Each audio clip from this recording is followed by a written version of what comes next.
Ela pegou em armas, assaltou bancos, trocou tiros com forças de segurança e sequestrou o embaixador do país mais poderoso do mundo. Viu o companheiro tombar a seu lado quando tentavam escapar de um cerco policial. E a peruca que usava para se disfarçar nos assaltos a transformou em personagem de primeira página nos jornais populares. Era a Loura 90, que empunhava 2 revólveres calibre 45. Acabou baleada, presa, torturada e banida do país que queria libertar.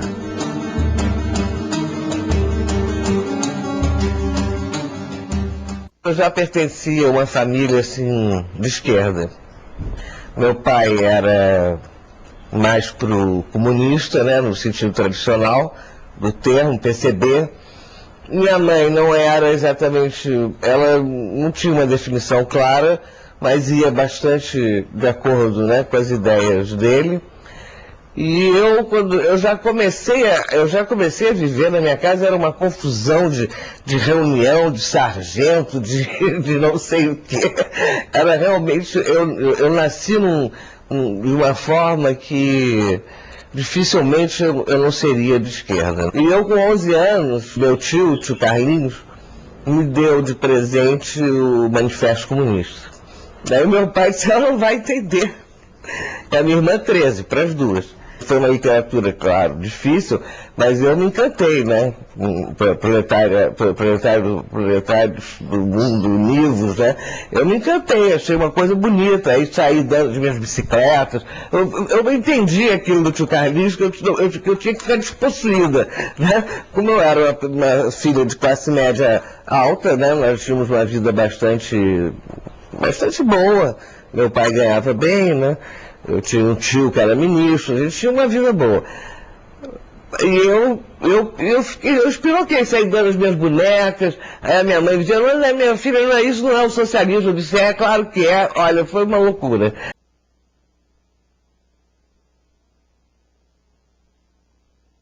A gente fazia o que queria, eu era do Grêmio, né? Eu era do setor cultural do Grêmio, a minha irmã do teatro. Meus amigos eram todos comunistas, né? A gente botava para quebrar. Eu escrevi um artigo no Jornal Mural que era Ser Revolucionário. Era mais ou menos dar as bicicletas, dar os cadernos, porque eu achava que era ser revolucionário, passar fome. Quer dizer, claro que não era isso, né? Mas eu estou dizendo, ele deixava. Tinha um outro amigo meu que como é a educação na União Soviética. Ele pesquisou, fez um artigo. Então, realmente, o ambiente do Andros propiciou uma decolagem mesmo para a esquerda, por incrível que pareça, porque era um colégio burguês com um preço muito alto, me lembro, mas eu não deixava de ler, era nota 10 do colégio, entendeu? No vestibular. A gente tinha uma visão, para ser vanguarda, a gente tinha que ser perfeito, que também é uma megalomania, né?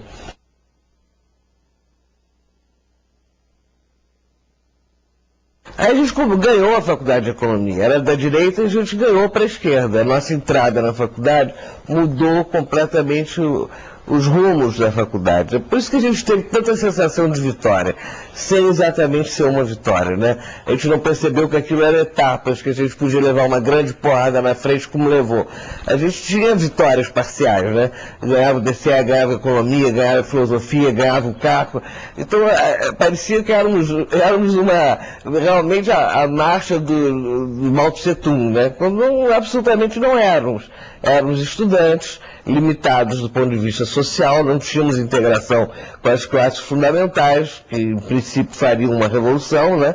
Nem sempre, mas as que estariam preparados para uma revolução. Nós éramos estudantes, né? Intelectuais.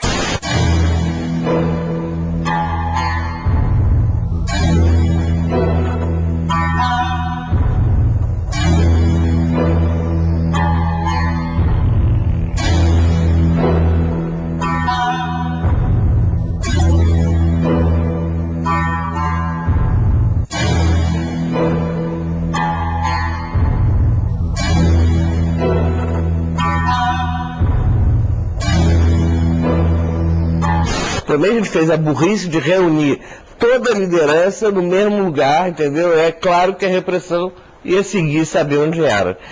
Prendeu a liderança e ficou com os grandes líderes, que só saem no sequestro do embaixador americano.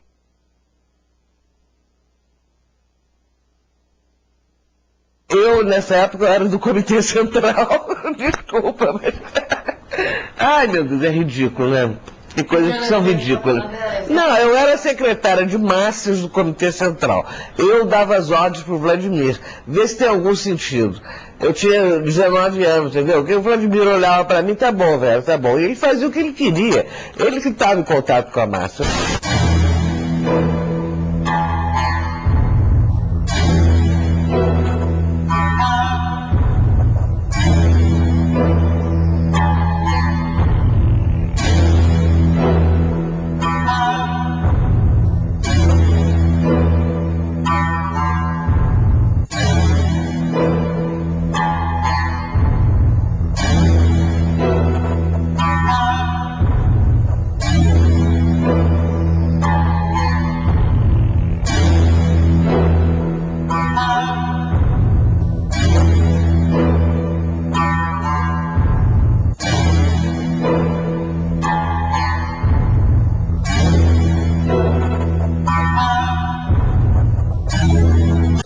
Então a gente fazia isso continuamente, diariamente. Eu tinha vezes que eu ia todo dia para passeata, eu levava porrada, caímos, ia para o hospital. Era uma verdadeira guerra na rua, e eles armados, né?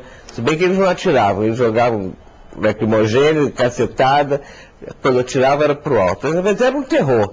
Realmente foi o ápice da nossa vivência enquanto revolucionários, estamos falando da vanguarda.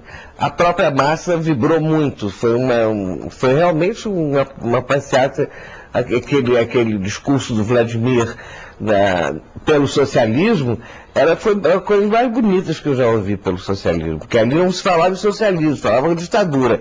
Ele abriu o campo para o socialismo, foi lindo. 100 mil pessoas era muito para o Rio de Janeiro naquela época. É muita gente.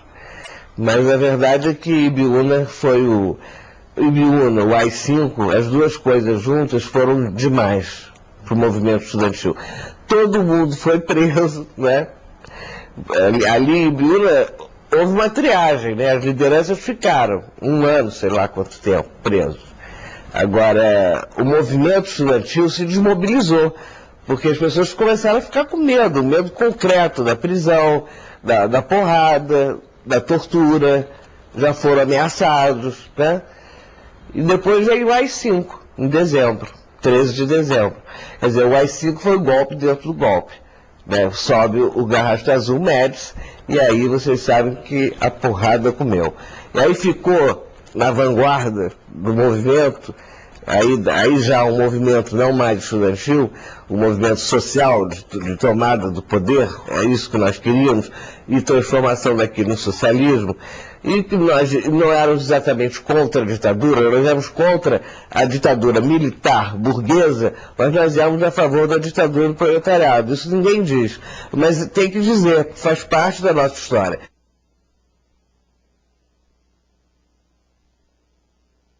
Eu só tive uma organização na vida, Dissidência Comunista da Guanabara.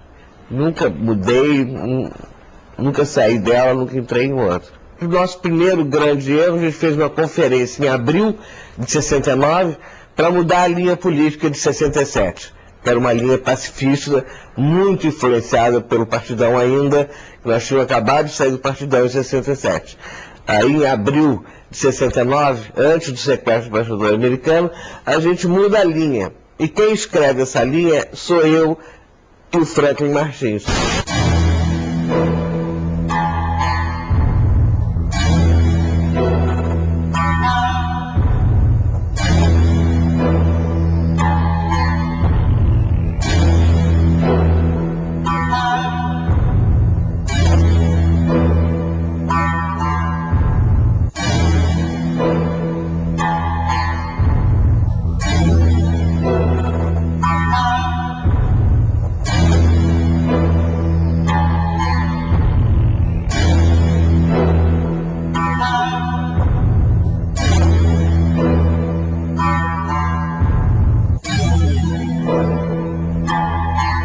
nós éramos bem esquerdistas dentro da organização, nós éramos bem esquerdistas, bem militaristas.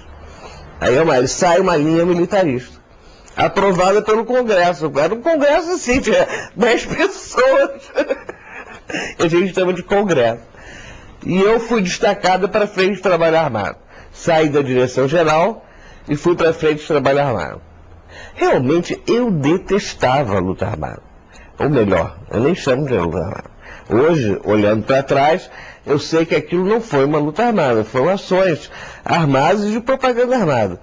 Eu, individualmente, vou para essa tarefa porque baixaram. Eu morria de medo. Mentira, a Loura, me chamam, né, a repressão Loura 90, como se eu usasse 2,45. Eu tinha mal 38 que emperrava toda hora. O meu treinamento foi, dizem que foi em Cabo Frio, né, mas não. Meu treinamento foi na Floresta da Tijuca. O João Lopes Salgado, que é ex-militar, treinou todo mundo. Pegou umas balas de INA, era a metralhadora que a gente usava, do Exército. A gente roubava nas guaritas, aqui no Leblon, entendeu? Era assim, era um amadorismo total. E a gente ia com a INA que engasgava, com o revólver que fazia as ações. E quando tinha tiroteio, mandava ver. Eu, sinceramente, tive medo. Tive medo da própria arma, da minha arma. Quanto mais das outras, né, que vinham contra mim. Eu, inclusive, achei que eu não tinha a menor capacidade para fazer a luta armada. E não é que eu não só me especializei, como me tornei um quadro... Eu era um quadro político, basicamente, né, que eu chamava, um quadro intelectualizado. Mas eu me tornei um quadro militar. Entendeu? É uma coisa que não dá para... Não tem um raciocínio lógico, né? Nós queríamos uma coisa muito difícil a ser alcançada, que era o socialismo. Então, todas as dificuldades teriam que ser superadas. O medo, a falta de arma, o inimigo. Não nos dávamos conta do isolamento político que nós estávamos. Tanto é que a gente faz o sequestro do embaixador americano, que é a coisa mais audaciosa do que essa. Não foi a guerrilha que fez isso.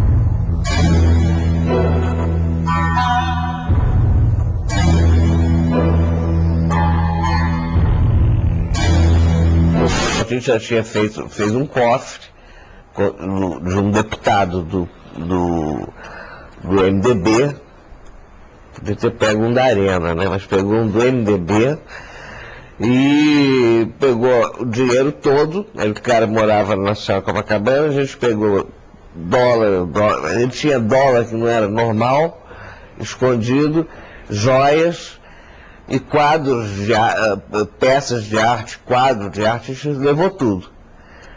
Então, com isso, a gente ficou com uma estrutura que a gente chamava de estrutura para uma grande ação.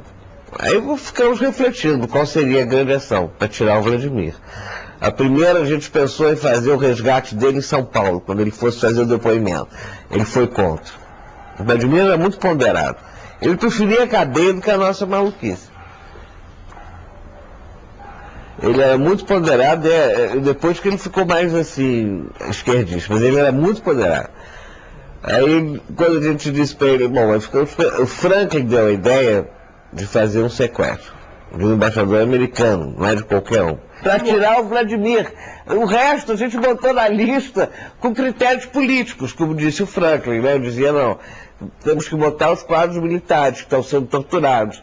E o Franklin dizia, não, nós temos que botar os quadros políticos, que são os estudantes, que não estão sendo torturados, E aquele Nordeste também entrou o Gregório Bezerra, por critério político, era um cara representativo. Foi isso. Ficou e foi contra. O que nos ocorreu era o seguinte, nós temos que fazer uma ação que rompa a censura da imprensa. Uma ação de propaganda armada que mobilize o povo, mostrar que é viável tomar em armas, desmoralizar um governo. Era o triunvirato, era 7 de setembro, que a gente escolheu a data propositalmente, foi muito bem pensado. E disse, bom, vamos pedir reforço para a LN, mas ela foi uma bobagem, a LN também não tinha arma, não tinha dinheiro. Vai lá um quadro nosso para São Paulo fazer um contato com Marighella.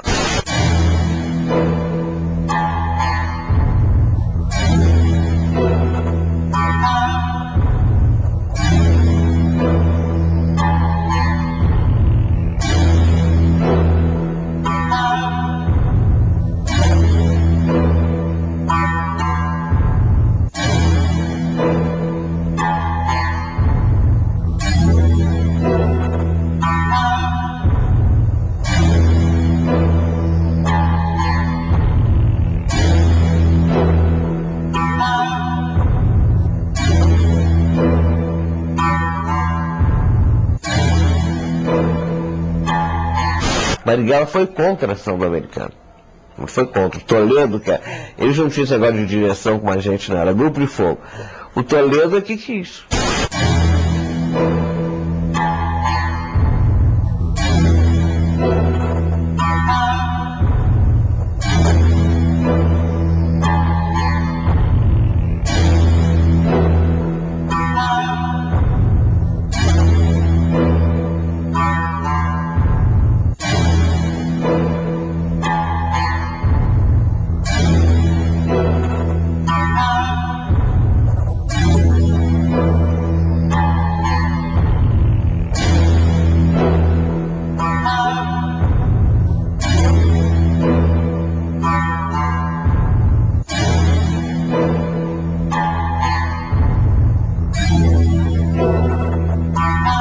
Ele é que quis a ação do americano.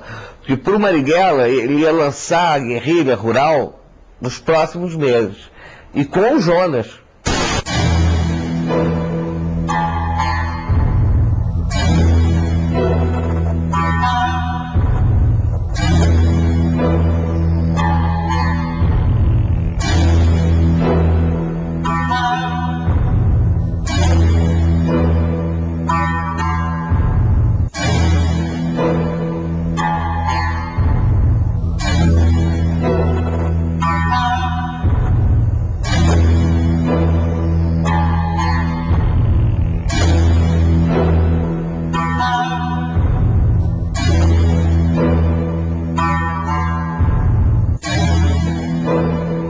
Ele realmente nos disse aquela frase: o companheiro que correr, né, que fugir da polícia, eu mato primeiro que a polícia. Quem disse? O Virgílio, o Jonas, o comandante. Mas era uma frase de efeito. Ele achava que nós éramos muito jovens, muito intelectuais, todo mundo falava inglês com o embaixador. Ele achava que nós não devíamos ser parceiros da LN, que para ele era uma organização, o Marighella, Toledo, gente importantíssima, né? Nós éramos ilustres desconhecidos. Ele queria mesmo era lançar a guerrilha rural, antes de fazê-la, né? E ele era um cara que no convívio, no cotidiano, se mostrou altamente afável, entendeu? Ele tinha medo, ele dizia, olha, na hora, aquela história do filme é errada. Se alguém fosse matar o embaixador, seria o Jonas, porque nenhum de nós queria, entendeu? Nem o Toledo. Essa coisa é muito difícil, você matar alguém. Entendeu? Nem em guerra, nem em movimento, imagine parado dentro de uma casa. É difícil. O Jonas tinha mais coragem, né? Parecia, não sei se na hora ele vacilaria. Mas a possibilidade de matar o embaixador era quase nenhuma. A gente tinha certeza que o governo ia ceder. A gente, aqueles vacilos que conta no filme, medo, não sabe, não houve entre nós. A dissidência escolheu a ação porque sabia que ela era certa e segura. A gente só fazia ações com alguma inteligência, algum raciocínio. Negócio de assaltar banco e tal, a gente só fez no início, uma ou duas. Brutalidade nenhuma. A gente não pegava a população civil nunca. Sempre em horas que não tinha população civil. A dissidência era particular. A nossa ideia não era mostrar a força do militarismo, era mostrar a força das ideias. Então a gente divulgava, a gente fazia panfletagem, a gente divulgava as nossas ideias. E as armas para nos proteger. Agora, de ataque, claro que é uma ação ofensiva do americano.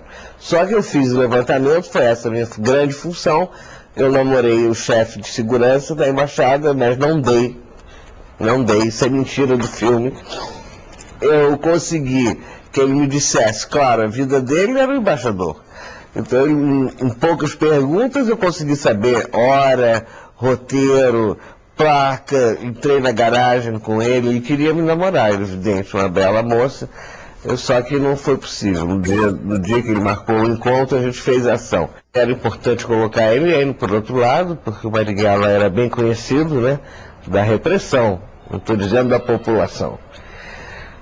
Metemos o Marighella, né, claro, inclusive o Franklin fala que vai lançar a guerrilha rural no manifesto. O manifesto também é do Franklin. O Franklin tinha ideias geniais, mas era completamente maluco. Aí fizemos a ação. Ele não tinha ideia, não parava de ter ideia. A ditadura tem 48 horas para responder de público se aceita ou não a proposta.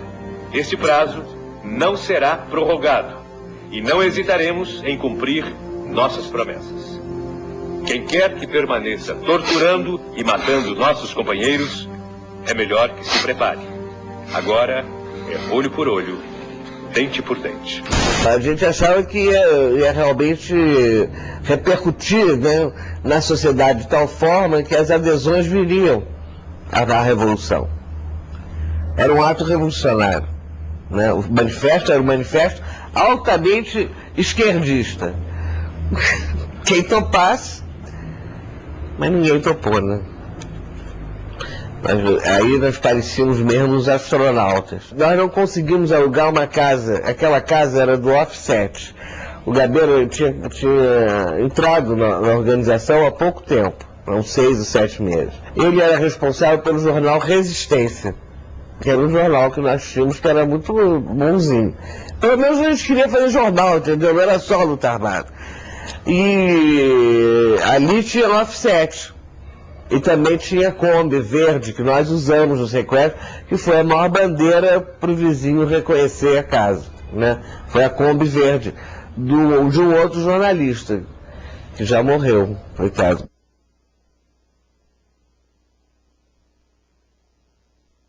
José Roberto Spigner, ele era judeu. E ele morreu, ele tinha 20 anos. A gente foi cercado na nossa casa, na Penha.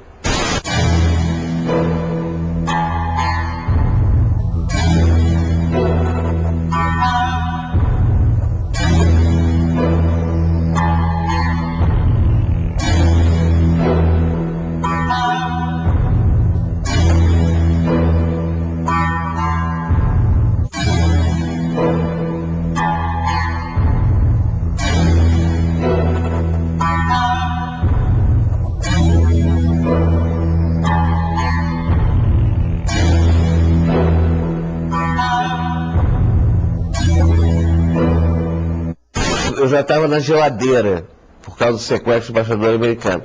Eu só saía para fazer ação. Eu fiz a ação do Félix Pacheco, quer dizer, roubei os espelhos, né? Para a gente fazer identidade falsa. Mas eu fiz pouca coisa. E eu tomava conta dos filhos da minha vizinha. E a minha vizinha andava com policial. Mas eu fui muito ingênua. Eu gostava de criança, eu não tinha nada para fazer, estava na geladeira. Até livro não tinha na casa, não tinha nada. Nossa casa era um horror, não tinha nem onde dormir, era aparelho mesmo. E eu acho que tinha uma cama para mim e pro Zé Roberto, uma cama de solteiro, e outra pro Zílio, eu acho, sei lá, era muito... Não era casa aquilo, né? E ela deve ter percebido, bom, mas eu não percebi, fiquei tomando conta do bebê, da criança pequena, e teve um dia que eu passo na casa dela e eu vejo um cara, eu vejo a arma de um cara. Aí eu digo, pô, esse cara é policial, mas eu vou fazer o levantamento e volto. Eu tudo maluco, né? Aí saí, fui fazer um levantamento, que era uma casa de armas que a gente faria se fosse necessário. Lá na Leopoldina, lá fui eu, voltei pra Penha, sozinha. Quando eu volto, o cara tá lá. E ele me pergunta, você quer uma carona? Eu disse, não. Ah, pra quê? Não quero carona nenhuma, nem lhe conheço. Aí ele aparentemente foi embora. Mas aí a Miriam, essa mulher, chega pra mim, isso naquela reunião dentro da casa, né, com toda a direção da organização. A organização pequena, né? Aí eu disse pra ela, olha, Miriam, ela disse pra mim, chegou uma RP pra você aí, uma rádio patrulha. Pra mim, Miriam? Por que pra mim? Quem namora policial aqui é você. Você que traz seu marido com os policiais. Eu dou cobertura. Eu fico com seus filhos para você sair com eles. Aí eu entro e disse, ó, caiu o aparelho. Vamos embora, todo mundo embora. Aí foi o Daniel e o Cid na frente, que o Cid estava dirigindo um Fusca. A gente só usava Fusca. O Cid estava dirigindo o Fusca, mas ele, claro que, né, botou o Fusca bem longe do aparelho, por questão de segurança. Foram a pé. E a outra ordem era eu e o Zé Roberto, e o último a sair com a metralhadora é o Zílio, né, que é esse artista plástico atual. Aí quando eu saí, eu não resisti. Eu disse para Miriam, se acontecer alguma coisa com algum de nós, eu volto aqui e te mato. Você nos denunciou. Aí ela ficou assim, não, Vera não, Ângela, né? Ângela, de jeito nenhum, não denunciei. Eu disse, pois eu desci. Por que você estava telefonando ali da padaria? Você tem telefone em casa? Mas eu não tinha certeza. Aí eu disse, tudo bem, olha, eu pensei que quando eu estivesse com o seu filho no meu colo, que era o pequenininho, você não ia fazer isso. Agora, tome seu filho, ele não tem nada com isso, eu não vou raptar, não vou matar, nada com essas crianças. Agora, você é a pessoa que, depois eu soube, ela trocou o irmão, que estava preso por estupro, pelo nosso aparelho. Ela trocou a liberdade dele. Aí o Zé Roberto, nós fomos cercados embaixo, eu e o Zé Roberto, o Cid e o Daniel já estavam longe, não ouviram, e começou o tiroteio entre nós e os caras da repressão. A gente via, né, todo mundo a paisana, é fácil ver o cerco, né? A gente faz um pequeno cerco, um grande cerco, aquelas peruas verdes, né, porque não vem de RP, nem de... vem carro civil, né? Aí eu abri fogo quando seguraram o Zé Roberto, eu abri fogo, mas eu fui para um canto, assim, canto escuro. Eles não sabiam de onde vinham as balas. Mas só que de repente acabaram as balas. E o Zé Roberto caiu no chão. Aí na minha fantasia, que eles alimentaram muito na tortura, que teria sido eu a assassina do Zé Roberto. E eu fiquei com essa ideia até o exílio. Até encontrar alguém que me esclarecesse essa história. Eu entrei numa depressão muito grande. Por isso que eu te digo, quando vieram me dizer que eu ia sair, eu dizia para a Regina Toscano, eu não quero sair. Não tem mais nada para fazer. Eu não acredito mais em nada que a gente fez até hoje. Mataram o Zé Roberto, entendeu? Eu não tenho vontade de mais nada, nem de namorar, nem de me divertir. Para mim acabou aqui, eu quero ficar aqui, paralítica, até morrer. Ela olhava assim. Mas na hora que o cara entrou com a notícia, eu tive essa reação, mas eu não tinha opção, né? Tinha que ir mesmo. Houve quem se negasse aí, mas eu acho que não podia. Eu estou dizendo isso de um estado patológico que eu fiquei com a morte do Zé Roberto. Eu fiquei realmente porque ele, na verdade, ele não morre ali. Eu consigo sair, entendeu, da sombra escura. Quando acaba a minha bala, eu saio correndo, sou conhecido na área, rendo um táxi. O cara levou um susto, disse, não, sou Ângela, mas você vai me levar daqui. Já não tinha uma bala no revólver. Rendi, saí da área, o Zé Roberto levantou quando eu corri, só que ele ficou todo rasgado. Ele ficou ensanguentado aqui, mas não de bala. Ele levantou, atirou em 2 caras, não sei se matou, saiu correndo para a Avenida Brasil. Nós fizemos o caminho oposto. Eu fui para Lapa. Eu não sabia o aparelho de segurança dele. Era na Lapa. Ele foi, subiu no elevador, segundo o outro menino da organização que dividia esse aparelho de segurança com ele subiu com um militar. Aí o militar denunciou, né, porque ele estava todo rasgado, e ele ficou esperando. Ele não foi ao ponto de segurança, ele tinha um ponto de segurança comigo, não foi. O menino outro que foi preso, hoje é um esquizofrênico, enlouqueceu de vez, coitado. Ele foi preso, né, torturado. E o Zé Roberto, ele era judeu, né, então tinha uma coisa que ele me dizia, que eu contrariava ele muito. Ele dizia, eu prefiro a morte a ver meu corpo decapitado, não era bem essa palavra, mutilado. É uma frase bem judaica, né? Eu dizia que besteira, Zé Roberto. Se você for preso, você vai ser preso como meu marido. Você não vai pegar barra pesada. Eles não sabem que você é um cara importante. Só se você disser. Mas não adianta. Na hora H ele pegou o revólver do Ruivo, desse menino, né? Que estava com ele, saiu com o revólver dele, pulou do 8º andar para a sacada do 7º para despistar a polícia que subia pela escada. Cortou a polícia, né? Foi também polícia civil. Cortou a polícia, desceu, chegou no hall, matou 2, né? Antes de morrer. Aí no hall ele fez uma atitude assim, inteiramente heróica, inteiramente épica e absurda. Eu nunca me conformei. É incrível. A história do Zé Roberto é uma história que entrou na minha vida e nunca mais saiu. Eu tenho pesadelo com ele, eu tenho até um retrato dele lá em cima da minha cama. Parece que ele vai baixar e dormir comigo. Por ter sido uma relação interrompida num projeto que nós negamos posteriormente, né? E era um menino muito inteligente, escrevia, até isso eles tomaram de mim, que ele escrevia muito bem, escrevia prosa, verso. Eles tomaram de mim de maldade, né? Não deixaram eu ficar com nada do Zé Roberto. Nada. Eu só tenho esse retrato da carteira de identidade dele. Aí eu acho que essa foi a experiência mais trágica da minha vida. A mãe ficou esquizofrênica, né? Enlouqueceu. Eu agora, recentemente, consegui uma indenização para ela.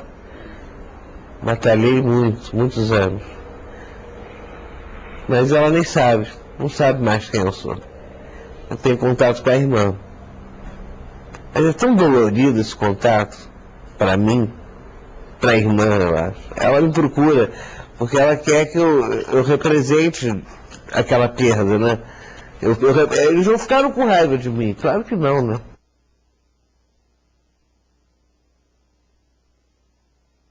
Nós fomos cercados por causa da panfletagem. Eles achavam que a gente ia fazer uma ação de banco. A gente já estava no chamado recuo da luta armada. Era uma loucura. Recuo e todos armados no meio da rua. Não, é muito engraçado. Realmente tem que ter humor. Agora, a gente foi cercado pela RP lá do Jacarezinho e eles se comunicando por rádio. Pum, pum, pum. A gente vendo e deixando o cerco se fazer. Ele se cercou, bom, aí começou. Eu dei o primeiro tiro, Realmente eu não gostava dessa coisa, mas eu tinha muita iniciativa na hora H.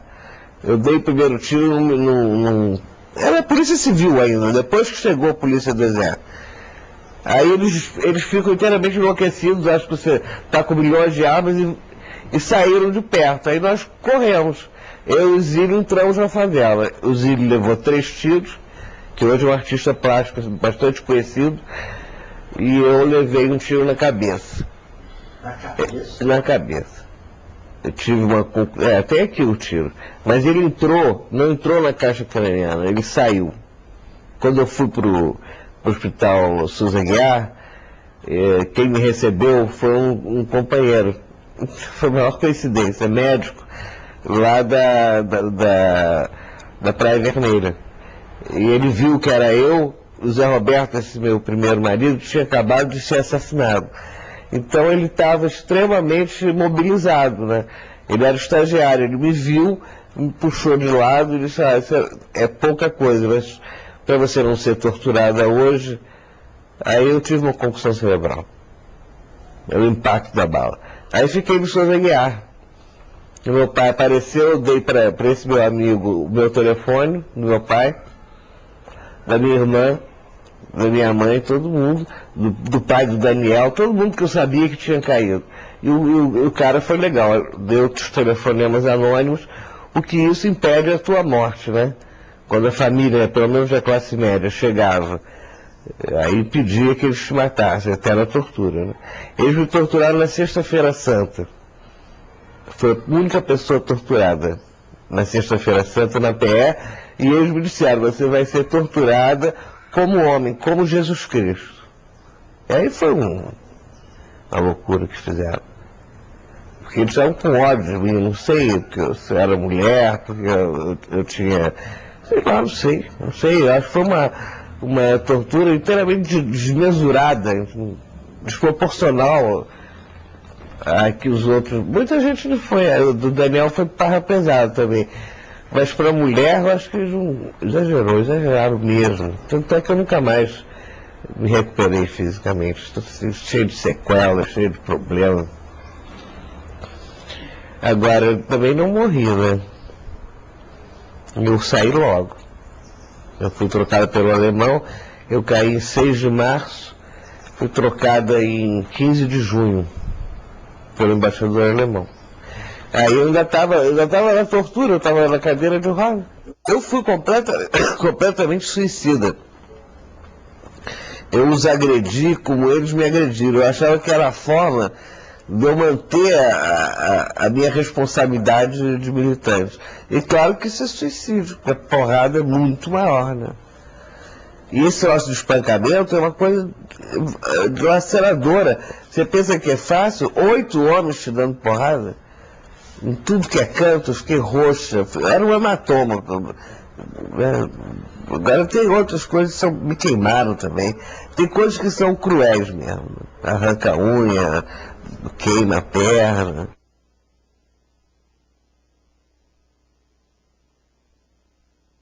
Mas bom, no HCE, eu fui para o HCE, eu fiquei naquela lugar dos desertores, tem lugar à parte dos desertores. E um desertor, quando eu cheguei de volta na cadeia, é uma cadeia, na deserção, ele me disse, você tem problemas políticos, né? O cara é piradão, eu disse, tenho políticos. Então, porque eu posso ler jornal. Eu disse, tá bom, então lê. Eu leio todo dia e me diz as novidades. E num determinado dia ele chegou e disse, olha aqui, você vai sair amanhã. Olha o seu nome aqui. Ele que me mostrou, era a última da lista, porque vê, né?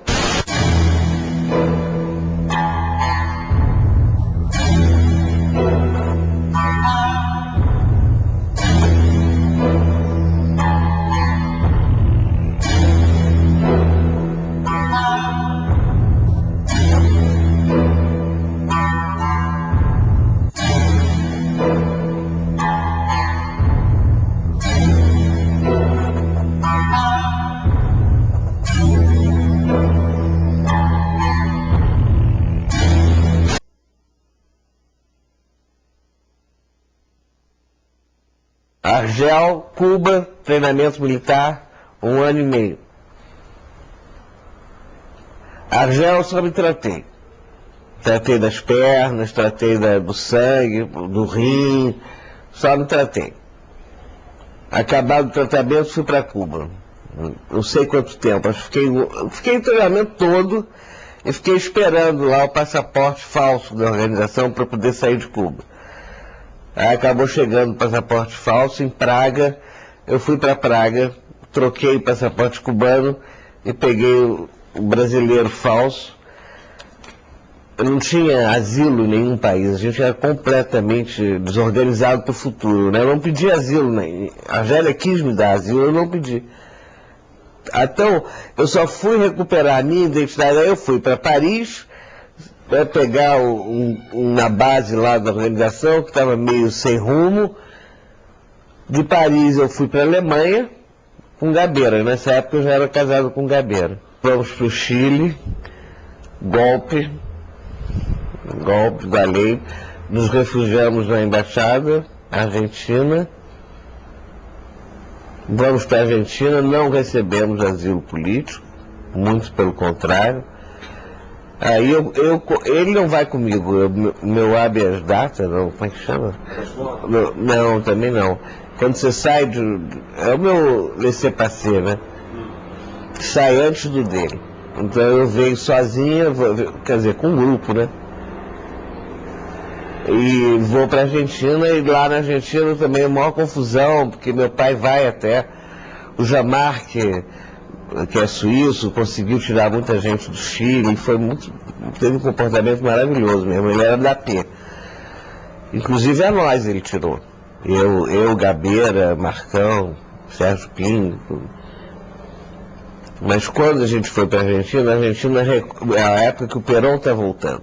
Ele recusa o asilo político, a gente aí foi complicado porque nenhum país queria me aceitar por causa do sequestro. O único que aceitou foi a mim, né? E o Gabeira, porque era reencontro familiar, foi a Suécia. Mas aí na Suécia a gente se separa, porque aí eu vou para a França. Mas já entro numa vida semi-legal, que eu não tenho visto. Mas eu trabalhava clandestinamente, a clandestinidade é com a gente mesmo. Se eu precisar entrar agora na clandestinidade, eu entro, eu sei exatamente o que fazer. O que eu faria? Paris, eu era babysitter. Eu recebia dinheiro do meu pai. Não, na primeira vez de Paris não, na segunda. Na segunda vez de Paris eu recebia. Não recebia mais da organização, né? Que eu não era mais militante. No Chile eu deixo de ser militante, 73. Por quê?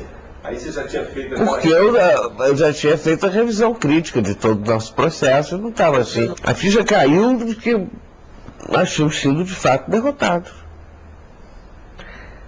Eu, pelo menos, pensava assim, o Gabeira, os mais sofisticados, nós tínhamos sido derrotados, a nossa perspectiva não teve trânsito, não teve apoio, nós ficamos isolados, não fizemos luta armada, fizemos no máximo ações armadas que não tiveram a dimensão de uma revolução cubana, de nada disso.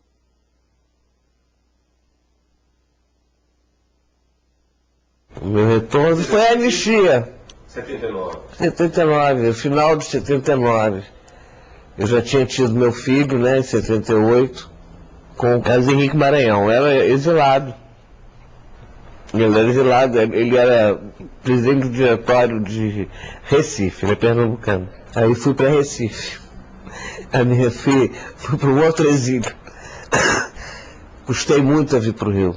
E aí já sem qualquer militância, Não, eu sempre trabalhei pelos excluídos. Eu fiz um trabalho no sertão, pelo Joaquim Nabuco. Eu sempre trabalho onde o pessoal está ferrado. O meu critério é esse: exercer o que eu penso, quer dizer, teoricamente, o que eu pensei, o que eu tentei na atualidade, é me inserir onde estão os excluídos. Eu vou da penitenciária É uma coisa bastante perigosa, mas eu não sinto medo de nada disso. Claro que eu sinto medo, meus medos são interiores, esses são os piores medos. Agora, assim, de ir numa penitenciária, dar uma aula, entendeu? Enfrentar um motim, não tem problema. Enfrentar não, porque hoje eu sou desarmado, eu digo viver, né? Não tem problema não. Eu subo favela com toda essa situação que está, eu vou no Complexo do Alemão, eu vou lá em Santa Teresa, todas as favelas, todo mundo me conhece. Eu dou aula que for necessário, eu dou aula de pensamento. Eu quero que as pessoas aprendam a pensar, que os excluídos aprendam por que eles são excluídos, né? Então minhas aulas vai da cidadania à história. Eu dou essa aula sobre a minha pessoa, eu dou em todos os lugares que eu vou, não é sobre a minha pessoa, a minha geração, o que a gente queria, o que a gente não conseguiu.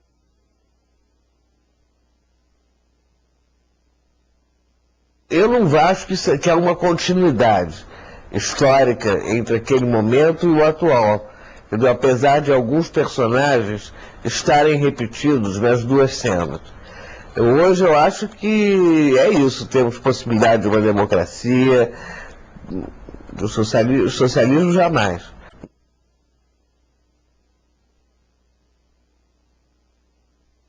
Ah, valeu. Só não valeu para quem morreu. Isso é contraditório o que eu estou dizendo. Mas como eu te digo, eu adquiri, não tinha nada melhor a ser feito na minha geração. Eu acho que o que havia de melhor na minha geração fez o que eu fiz. Essa era a nata da geração. Fez errado, não importa. As intenções e a experiência que acumulou estava nesse núcleo que resistiu à ditadura. Eu não considero vitoriosos nem vencidos, não. Eu acho apenas um projeto foi questionado. Nós ganhamos muitas coisas, nós ganhamos valores, eu te digo, nós ganhamos amizade, é um grupo fechado, entendeu? Nós somos um grupo, a geração 68 formou um ethos realmente exemplar. O meu filho tem orgulho de ser meu filho. Não é porque eu fiz essas coisas, é porque eu atuo no meu cotidiano de acordo com essas coisas que eu fiz. Não estou dizendo que são todos assim, o ethos nunca é coletivo, mas é de uma grande parte. Eu acho que a ética que nós adquirimos, a questão da amizade que nós formamos, os valores adquiridos. E o questionamento, a gente não é conservador, não adianta. Não é no amor, não é com o homem, não é no trabalho, entendeu? Eu sou sempre uma pessoa revolucionária. Sou contra a ditadura do proletariado, sou contra qualquer ditadura. Não sei nem se existe proletariado. Não sei se existe na concepção marxista. Não tem nada daquilo, acabou. O que não quer dizer que eu não deixo nas minhas aulas, na minha micropolítica, transmitir uma ideia socialista. Entendeu? Eu sou uma socialista, a minha casa é de todo mundo, o que eu tiver, o meu carro é de quem precisar. Eu sou uma pessoa que sei dividir. Meus amigos até hoje, inclusive, apesar do Franklin hoje pensar muito diferente de mim, eu gosto dele, tem um afeto aí que transita. E é uma coisa que ninguém acredita, mas o que a gente fez de melhor, eu acho, né, foi isso, foi construir afetos, amizade, solidariedade e valores, né? Uma ética de comportamento. Eu acho que isso foi o melhor que a geração 68 fez. Foi muito mais eficaz nisso do que na luta contra a ditadura.